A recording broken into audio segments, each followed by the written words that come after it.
6절에서 11절입니다. 이사야 48장 6절로 11절입니다. 내가 들었으니 이 모든 것을 보라. 너희가 선전하지 아니하겠느냐? 이제부터 내가 새 일 곧 내가 알지 못하던 은비한 일을 내게 듣게 하노니 이 일들은 지금 창조된 것이요 옛 것이 아니라 오늘 이전에는 내가 듣지 못하였으니 이는 내가 말하기를 내가 이미 알았노라 하지 못하게 하려 함이라. 내가 과연 듣지도 못하였고 알지도 못하였으며 내 귀가 옛적부터 열리지 못하였나니 이는 내가 정령 배신하여 모태에서부터 내가 배역한 자라 불린 줄을 내가 알았습니다. 내 이름을 위하여 내가 노하기를 더디할 것이며 내 영광을 위하여 내가 참고 너를 멸절하지 아니하리라. 보라, 내가 너를 연단하였으나 은처럼 하지 아니하고 너를 고난의 풀무불에서 택하였노라. 나는 나를 위하며 나를 위하여 일을 이룰 것이라. 어찌 내 이름을 욕되게 하리요 내 영광을 다른 자에게 주지 아니하리라. 아멘. 하나님께서는 이렇게 배역하고 완악한 이스라엘 백성들을 버리지 아니하시고 고치기로 작정하시고 그런데 그들을 일시적으로 망하게 하셨습니다.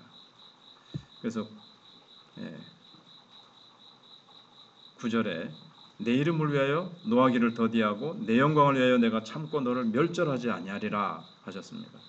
그 대신에 내가 너를 연단하였으나 그랬습니다. 은처럼 하지 아니하고 너를 고난의 풀무불에서 택하였노라.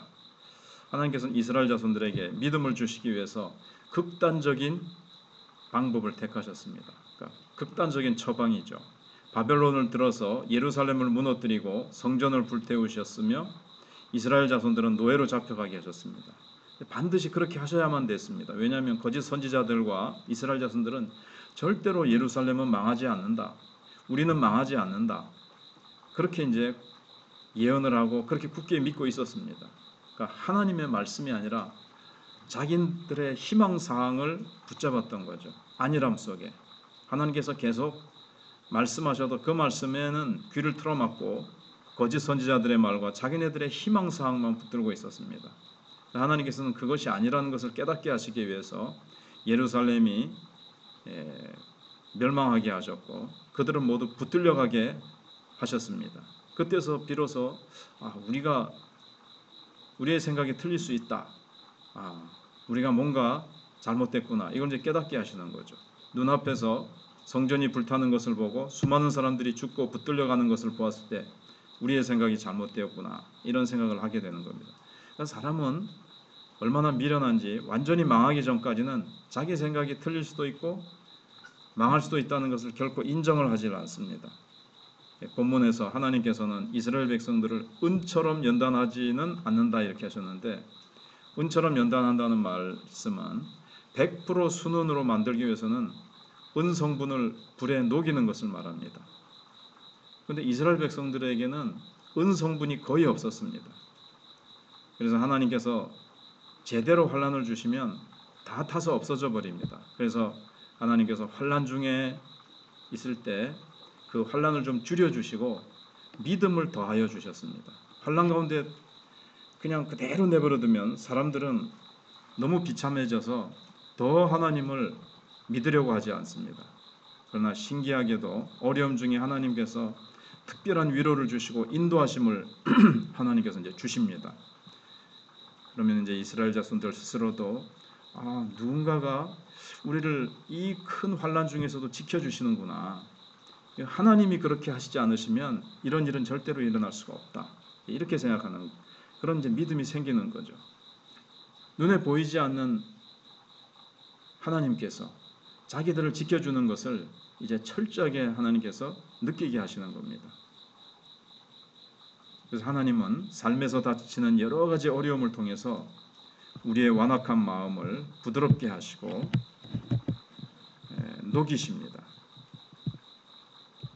이상하게도 사람은 성공하거나 잘 나가면 마음이 차돌이나 금광석보다 더 단단해져서 절대로 하나님을 인정하려고 하지 않습니다. 하나님이 쓸데없이 간섭한다고 그렇게 생각을 합니다. 그러나 어려움이 닥쳐서 내가 틀릴 수도 있다. 내게 뭔가 문제가 있구나. 이렇게 되면 그 환난 속에서 자신의 한계와 무능함을 이제 절실하게 깨닫게 되면 마음이 열리기 시작하고 그때 이제 믿음이 들어가기 시작합니다. 가장 고치기 힘든 병이 이제 이 교만입니다. 자기가 옳고 가장 똑똑하다는 생각. 이게 이제 이스라엘의 병이었죠. 이 교만 때문에 믿음이 들어가질 않습니다. 그래서 사람이 진정으로 자신의 가치를 되찾기 위해서는 이 고난의 쓴맛이 반드시 필요합니다. 위대한 부흥이 일어났을 때는 편안한 때가 아니고 어려운 때였습니다. 우리나라도 1907년 평양 대부흥 역사가 일어날 때도 나라를 빼앗기고 정말 절망과 고난 속에 있을 때, 나라의 운명이 캄캄할 때 세상 것은 붙들 게 없고 오직 하나님만 바라보고 회개하고 기도하고 부르짖을 때 역사가 일어났죠. 사람들이 자기네들이 얼마나 하나님을 무시하고 교만하게 살아왔는지를 깨닫고 하나님 앞에 빈솔 들고 나왔을 때 하나님께서 그들에게 성령을 부어주셔서 완전히 새 사람으로 만드셨습니다. 그래서 고난 속에 있을 때 사람들은 하나님을 향해 부르짖고 하나님은 그 부르짖을 때에 모든 것 다 내려놓고 나의 모든 연약함과 무능함을 하나님 앞에서 철저히 깨닫고 인정하고 두 손 들고 나와서 빈손 들고 나와서 하나님만 바라볼 때 성령을 부어주셔서 하나님이 놀라운 새 일을 행하시는 것을 우리가 보게 됩니다.